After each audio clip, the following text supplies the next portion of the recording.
வணக்கம் நண்பர்களே, PSK cooking channel சார்பாக அன்போடு வரவேற்கின்றேன். இன்று நாம் பார்க்க இருப்பது இரத்த பொரியல். இதற்கு தேவையானது ஒரு ஆட்டு ரத்தம் கழுவி எடுத்துக்கொள்ள வேண்டும். பின்பு பச்சை மிளகாய் சேர்த்துக்கொள்ள வேண்டும். இஞ்சி பூண்டு விழுது சேர்த்துக்கொள்ள வேண்டும்.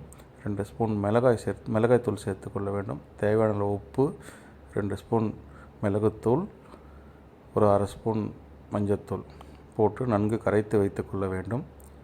கடாயை அடுப்பில் வைத்து 2 கரண்டி அளவு எண்ணெய் விட்டுக்கொண்டு 1 ஸ்பூன் கடுகு, அரை ஸ்பூன் சீரகம், அரை ஸ்பூன் உளுந்து சேர்த்து பொரிந்தவுடன் நாம் கலந்து வைத்து கொண்டிருந்த இரத்த பொரியலை கடாயில் போட்டு சிறிது நேரம் மூடி வேக வைக்க வேண்டும். சிறிது நேரம் கழித்து நன்கு கிளறி விட வேண்டும். கிளறி விட்டு நன்கு கருப்பு நிறமாக மாறியவுடன் நம் இரத்த பொருள் ரெடியாகி